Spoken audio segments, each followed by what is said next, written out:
Hey guys, Pankaj here again. Welcome to my YouTube channel Tech World. Guys, today I brought you a new video for some intermediate level interview questions. So guys, the last video we have seen that some basic questions for some beginners or some fresher level, and today we will see some intermediate level questions like for the experience of 1 year to 3 year or 4 year experience. So guys, if you have any question related to PHP, you can post in comments. I would love to answer those questions as well. So let's start. If you have not subscribed my channel already, please hit the subscribe button and press the bell icon for regular updates. So the first question is, what will be the values of $A and $B after the code below is executed? So the code is $A is equal to string 1 and $B is equal to ampersand $A and $B is equal to within double quotes to $B. So let's first run this code. So here is the code and let's run this. So if we run this code, we will get 2121 two times, means $A is equal to 21, $B is equal to also 21. So how it is 21? Let's see. So the both $A and $B will be equal to the string 21 after the code is executed. So let's see. The statement $B is equal to ampersand A sets $B equal to a reference to $A as opposed to setting $B to the then current value of $A. Thereafter, as long as $B remains a reference to $A, anything done to $A will affect $B and vice versa. So when we subsequently execute the statement $B is equal to within double quotes to $B with V is set equal to the string 2 followed by the current value of $B, which is the same as $A, which is 1. So this result is $B being set equal to the string 21. That is the concatenation of 2 and 1. And since $B is a reference to $A, this has the same effect on the value of $A. So both ends up equal to string 21. So let's see next question. Next question is, what will the output of each of the statements below and why? So first run this code. So here is the code vardim 0 1 2 3 comparison operator 1 2 3, and the second line is vardim single quote string 0 1 2 3 comparison operator equal comparison operator 1 2 3, and the third line is vardim in single quotes 0 1 2 3 and equality sign, identical sign 1 2 3. So let's run this code and check what will be the output of this. So the output is, the first line is boolean false and second is boolean true and third one is boolean false. So let's see how it is. So the first vardim 0 1 2 3 is equal to comparison operator 1 2 3 will output boolean false because the leading 0 in 0 1 2 3 tells the PHP interpreter to treat the value as octal rather than decimal value, and 123 octal is equal to 83 decimal, so the value are not equal. And in second line, vardim in single quotes 0 1 2 3 and the comparison operator equal to 1 to 3 will output boolean true, since the string 0 1 2 3 will automatically be coerced to an integer when being compared with an integer value.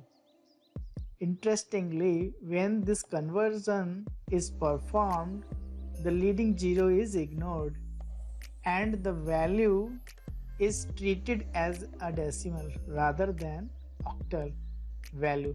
So the values are both 1 to 3 decimal and are therefore equal. And in the third line, the vardim in single quotes 0 1 2 3 identical operator 1 to 3 outputs boolean false, since it performs a more strict comparison and does not do the automatic type coercion of the string to an integer. So the next question is, what will this code output and why? So first run this code. The code is $x equals to true and false, and we want to vardim $x. So let's see what will be the output of this code. So here is our code. $x is equal to true and false vardim $x. So let's see what would be the answer of this. So if we run this and we get boolean true, so let's check how it is boolean true. So the explanation is, the issue is here that the assignment operator takes precedence over the AND operator, means the priority or means the importance of assignment operator is greater than AND operator in order of operation. So the statement $x is equal to true and false ends up being functionally equivalent to $x equals to true, means it sets $x equal to true, and true and false results in false but has no effect on anything. This is incidentally a great example of why using parentheses to clearly specify your intent is generally a good practice in any language. For example, if the above statement $x is equals to true and false were replaced with $x equals to within parentheses true and false, then $x would be set to false as expected. The next question is, how can you tell if a number is even or odd without any condition or loop? So the answer is, we can write a code like this: array, and we have an array, the key is 0 with value even, and key 1 with value odd. So let's say if we want to check number 13, so we can write this way: pass the modulus with 2 with that number in array as a index. So if the modulus comes 0, that means the number is even, and if the modulus comes 1, that means the number is odd. So let's see with an example. So the code is here, then there is an array, the key is 0 with value even, and key 1 as a string the value is odd, and the number we want to check is 13. So let's see, and we pass the array key as the modulus of that number with 2. So let's save this file and run this code and check your number is odd. So our number is 13, that means odd number. So this code is working fine. So the next question is, what is the difference between unlink and unset function in PHP? In PHP, unlink function is useful for file system handling. We use this function when we want to delete files physically. Unset function performs variable management. In PHP, if a user wants to destroy a variable, it uses unset. Simply, unlink function is used for delete the file, while unset function is used for unset or destroy the variable. So let's check. The next question is, what is OOPS? OOPS is abbreviated as Object Oriented Programming System, in which programs are considered as a collection of objects. Each object is nothing but an instance of a class. In simple way, in object-oriented programming, everything revolves around the objects and class. Let's see, the next question is, what are the basic concepts of OOPS? The basic concept of OOPS are abstraction, encapsulation, inheritance, polymorphism. So next question is, what is a class?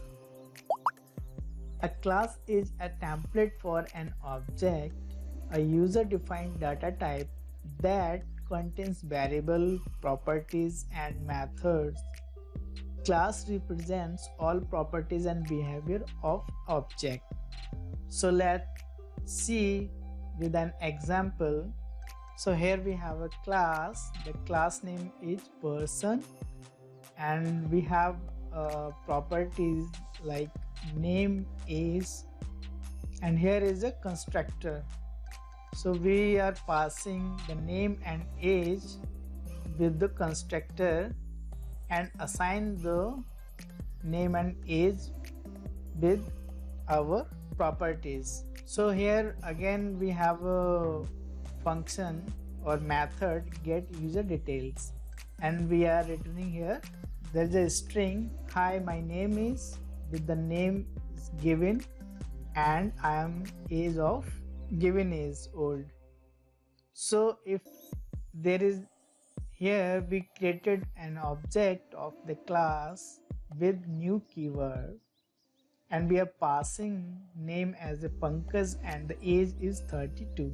So let's see what would be the output of this. So if we run this, here we get my name is Pankaj and I am old. So this is a class example. So the next question is, what is an object?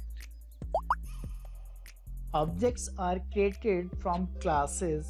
Is an instance of a class that is created dynamically. Object in programming is similar to real world object. Every programming object has some properties and behaviors.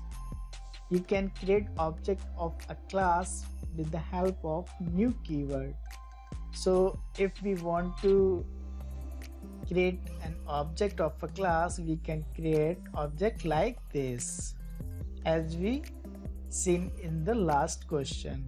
So the next question is, what is constructor and destructor? So constructor is a special type of function which will be called automatically whenever there is an object created from a class. So we can see in example in PHP 5+, we can have a constructor like this, the class my class, and the constructor syntax is like this function, and with underscore underscore construct, and like this we can define the logic in constructor inside this. And Destructor is a special type of function which will be called automatically whenever any object is deleted or goes out of scope. And the syntax of Destructor is like this, the function underscore underscore destruct. So the next question is, what are access modifiers in PHP? Or you can say, what are the visibility in PHP? So each method and property has its visibility. There are three types of visibility in PHP. The first is public. Public method or variable can be accessible from anywhere. Means a public method or variable of a class can be called outside of the class or in a subclass. A protected method or variable can only be called in that class or its subclass. And the last one is private. A private method or variable of a class can only be called inside that class only, in which it is declared. The next question is, what is encapsulation in PHP? Wrapping up member variables and methods together into a single unit, that is class, is called encapsulation. Encapsulation is used to hide the values or state of a structured data object inside a class, preventing unauthorized parties direct access to them. Visibility is the mechanism for encapsulation. So let's see in an example. So here we have a class person and we have two methods. The first is set name and we are passing some value here, and the second method is get name and we are written some value here, means this name. So we are returning here this arrow operator name, and we have created an object of person, and first we are setting some values, some string to set method. Take ball PHP tutorials, and here we want to get that value with the method get name. So if we save this file and want to run, so what we will get here?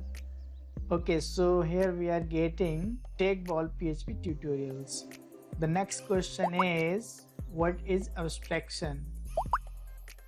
Abstraction is a concept in which implementation details are hidden or abstracted. PHP 5 introduces abstract classes and methods. Classes defined as abstract may not be instantiated or cannot be instantiated directly, and any class that contains at least one abstract method must also be abstract. Methods defined as abstract simply declare the method's signature.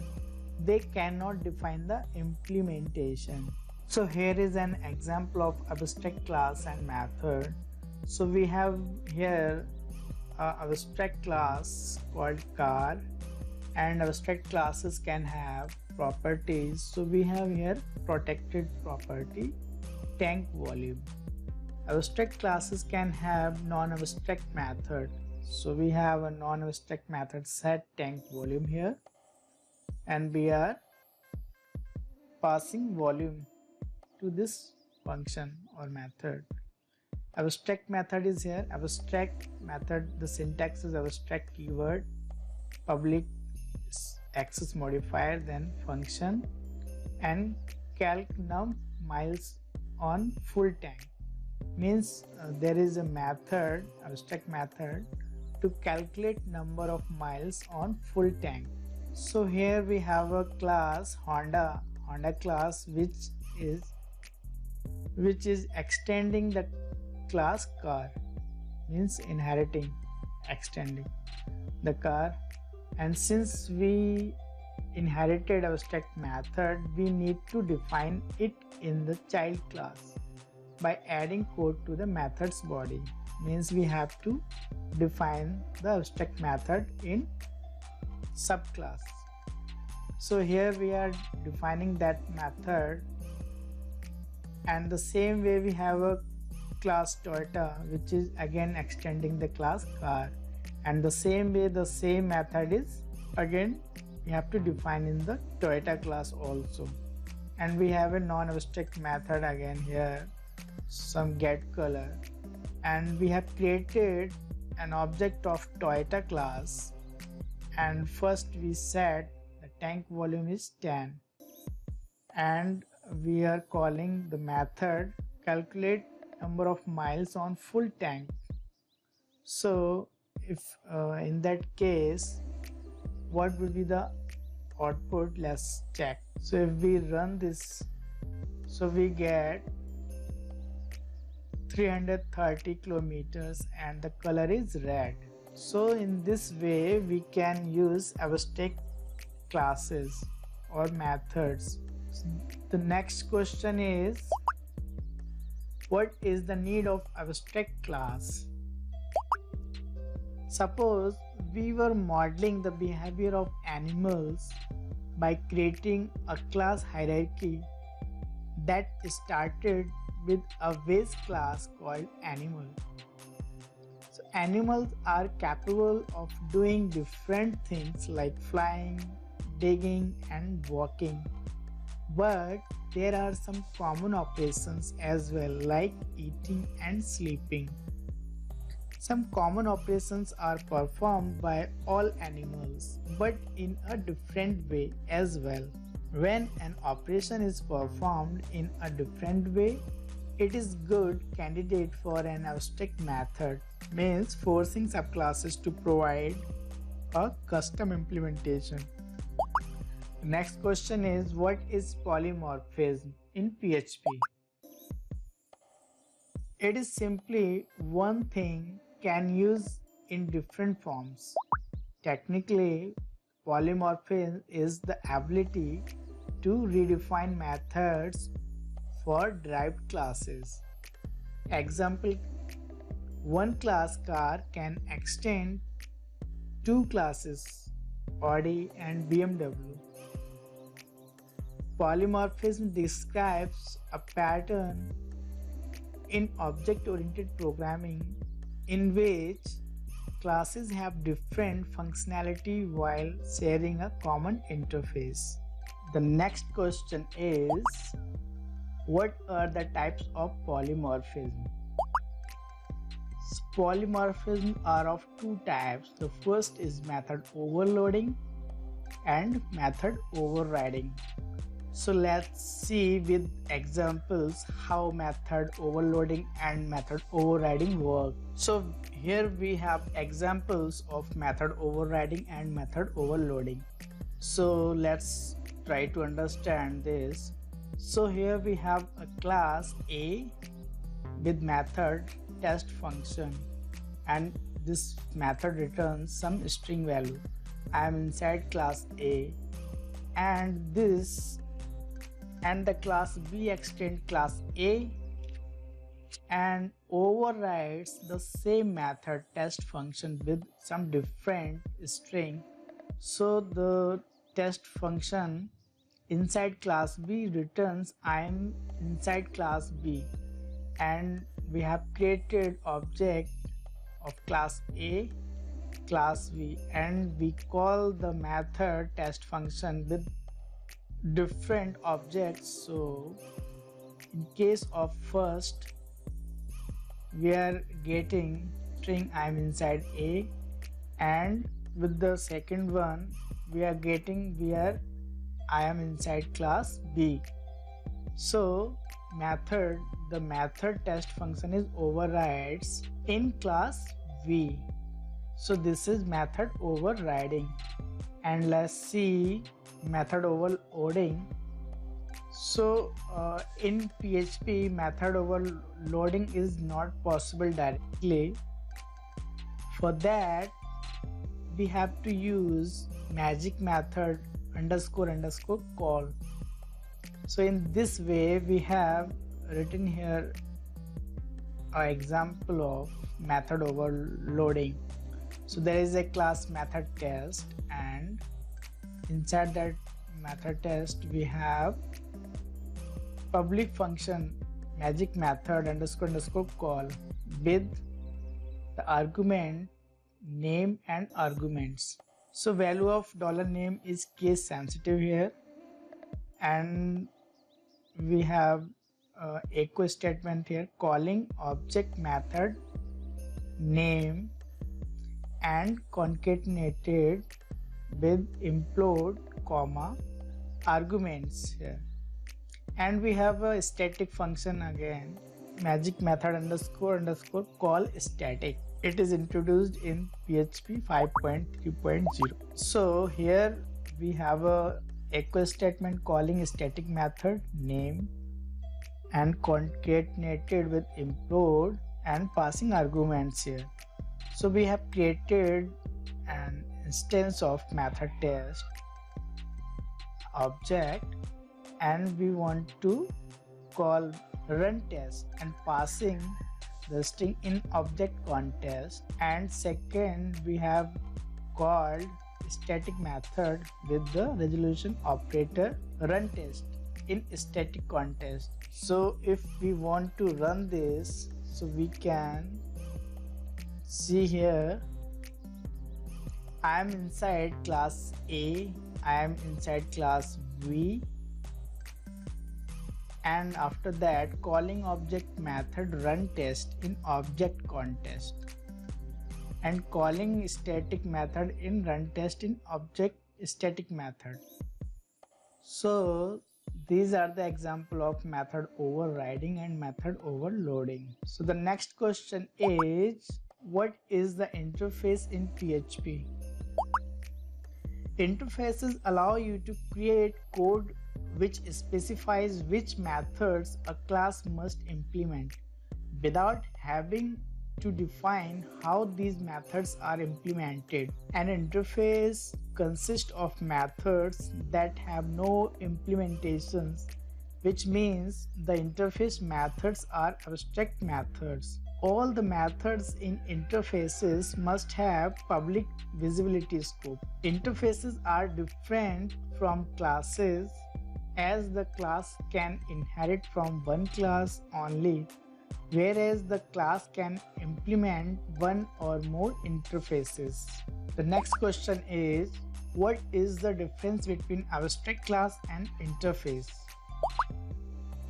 So here is the difference between abstract class and interface. So we can understand the differences with this table. So the first difference is, in abstract class a method must be declared as abstract. Abstract methods doesn't have any implementation. And in interface all the methods by default are abstract. Abstract class can also contain member variable and concrete functions methods. In case of interfaces cannot contain any member variable and concrete functions method except constants. And abstract methods can be declared with access modifier like public, protected, etc. Concrete class, which is extending the abstract class, must be defined with the same or visibility. In case of interface, all the methods declared in an interface must be public.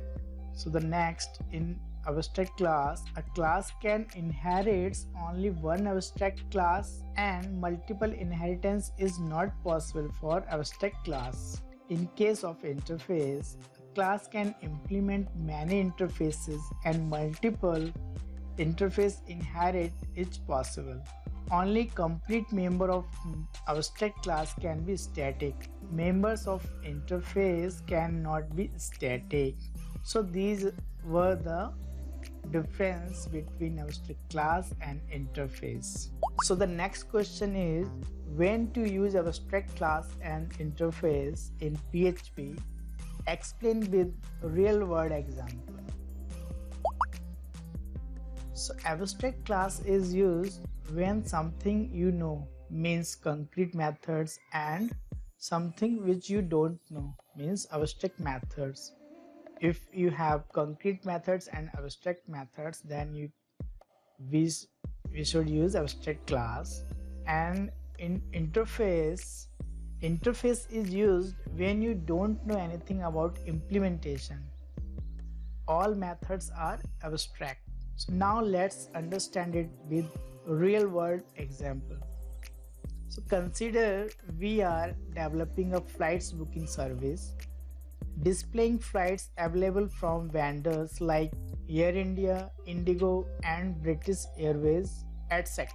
Place an order for seat to respective vendor. Remember, in this application, we don't own any flights. We are just a service provider mediator. So basically, we need two methods. The first, check flights availability to check available flights from all flight services company. And the second method, book flights to book flights from the available flight service company. So finally, interface is useful because we are not aware of the actual implementation of all above methods required. We just only know the contract methods that vendor means implementer should provide. So let's see with example how can we write the interface and classes for this example. So to understand the abstract class and interface and when to use abstract and class and interface. So in this example we have an interface flight services and we have two methods, check flights availability and second method is book flights. Then the class Air India implements our interface flight services and it implements the method check flights availability to get list of available flights and method book flights to book available flights. Same way, Indigo implements our interface here and implements the methods to get list and book flights. The same way British Airways. So here we should use interfaces in that case. So let's see the next question. What is final keyword? PHP 5 introduces the final keyword which prevents child classes from overriding a method by prefixing the definition with the final. If the class itself is being defined final, then it cannot be extended. Properties cannot be declared final. Only classes and methods may be declared as final. So let's see with an example. Here we have an example of final class. So here we have a final keyword and the class base class and public, then a method test. Here is the echo statement base class with resolution operator test called, and then a final method. Final method means method with a final keyword. So if we want to extend this base class here, so if we can see here there is a error. The class child class may not inherit from final keyword. So if we want to run this code, so we got some error, fatal error. Child class may not inherit from final class. So this was the final keyword.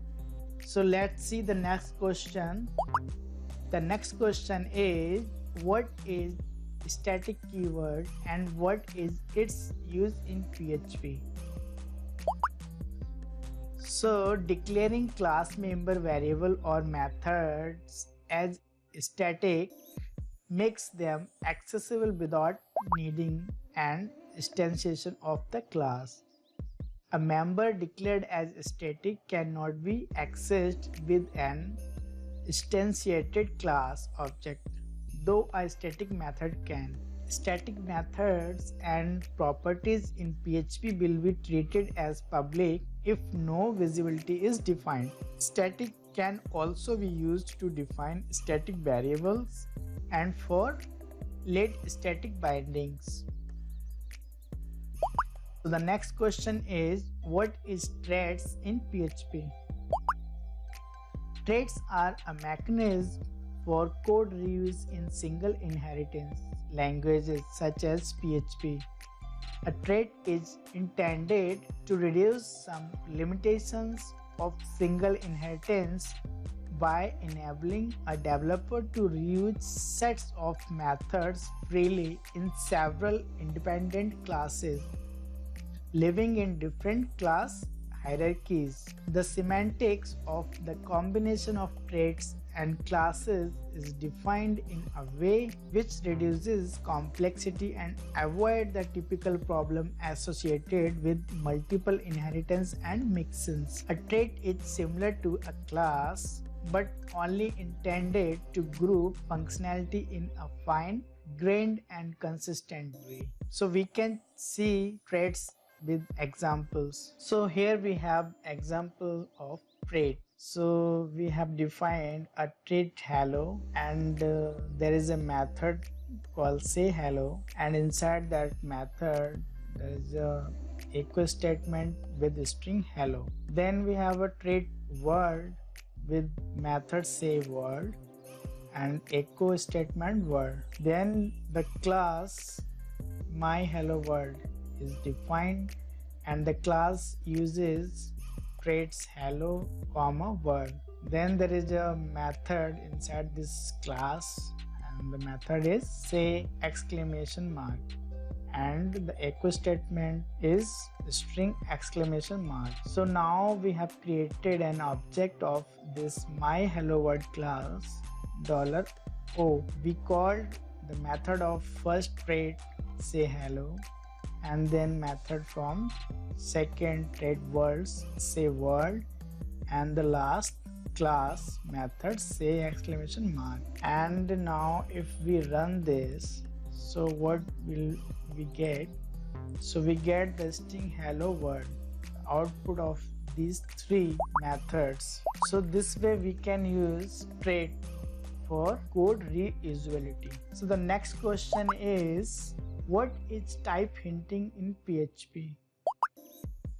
Type hinting is used to specify the expected data type, for example arrays, objects, interface, etc. for an argument in a function declaration. It is beneficial because it results in better code organization and improved error messages. Suppose we want to force a function to get only arguments of the type array, then we can simply put the array keyword before argument's name. For example, there is a function, my function, and the argument name, so before that we have put the keyword array, so it accepts only array type arguments. So let's see the next question. The next question is, what is namespaces in PHP? Namespaces is used to avoid conflicting definitions and enables more flexibility and organization in your code base. In PHP version 5.3, a new feature was added to the language known as namespace. In PHP, we can't have two classes that have same name. Name should be unique. The issue with this restriction is that if you are using any third-party library which has a class named user, then you can't create your own class with name user. You can import namespaces into another namespace or class using the keyword use and as keywords. So let's see the example of namespaces. So here we have declared a namespace Google, then there is a class search, and here namespace wing, and again the class search here. So to avoid the conflict with the class name, we can use the same class name in different namespaces. So it is very useful. Let's see the next question. So the next question is how to count objects of a class in PHP. So here is an example to count the objects of a class. So we have defined a class here, count class objects. Then we have a static variable count which is initialized with the 0. Then in constructor we have incremented the count variable with 1. So with the self, then resolution operator, the count, and plus plus. Whenever a class is instantiated, means whenever the object is created, count is incremented by 1. So here we have created 5 objects of the same class. So every time whenever the object is created, the count is incremented with 1. So let's check, if we run this program, what will we get? So we get here 5. The number of objects in the count class object class is 5. Means we have created 5 instances. So in this way we can count the number of objects of a class. The next question. The next question is, what are the design patterns in PHP?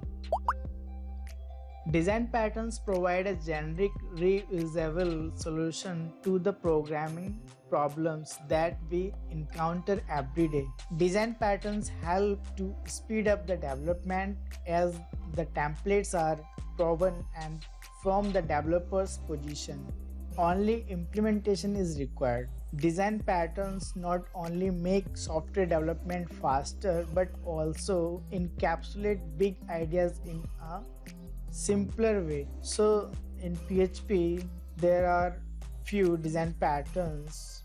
The first is singleton pattern, factory pattern, strategy pattern, front controller patterns. So let's see the next question. The next question is, what is singleton pattern in PHP? Singleton pattern is one of the most popular pattern. When developing web applications, it often makes sense conceptually and architecturally to allow access to only one instance of a particular class during runtime. And singleton pattern enables this to us. So let's see with an example how singleton pattern works. So here we have a singleton pattern class. So we have a class, my class. There is a private static variable or instance, then public channel variable, and then we have a private constructor. This is very important to have a private constructor in singleton class. So then we have a static function get instance. Here we are checking if the self instance is not set, then we set a new object or new instance to self instance and return self instance. Means if the instance doesn't exist, it sets a new instance to instance and return its. Then magic method clone is empty to prevent duplicate. So then we have created an instance of a class, and we are calling my class resolution operator get instance method, and then we set the channel value take wall. And again we have created a second instance, and this time we want to set the channel value u2, and now we check whether the second instance is created or not. So let's see. We save this file and want to run. So if we run, we get YouTube 2 times, means if the instance already exists, it will not create it again. So this is the example of singleton class. Let's see the next question. The next question is, what are the magic methods in PHP?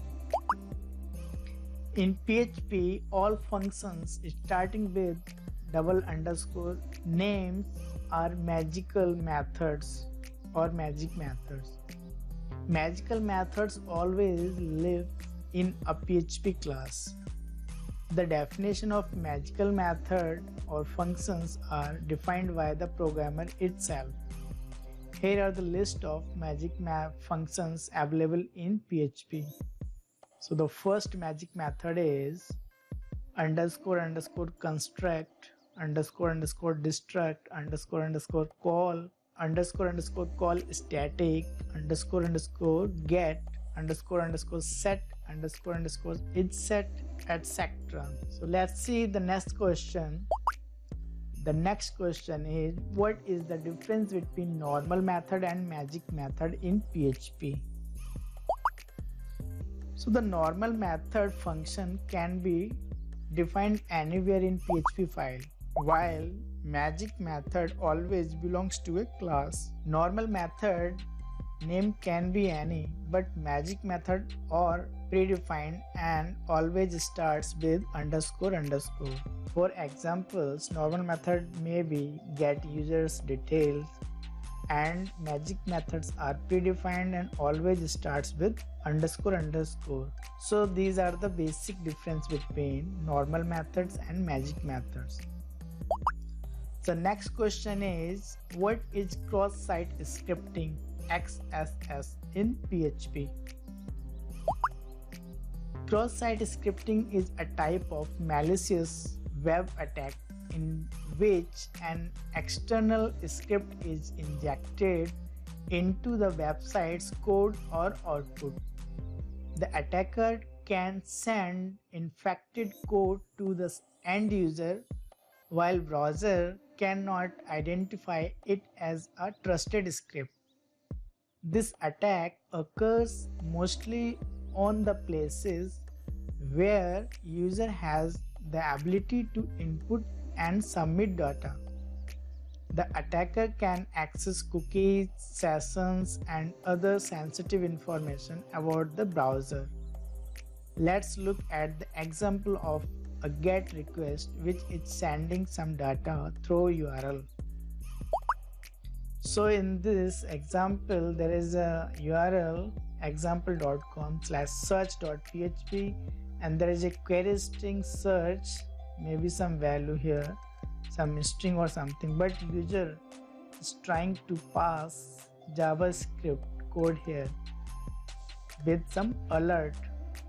So if the search value we are just take in any variable and just want to print on our web page, so you will get some alert automatic on your page whenever you want to request that URL.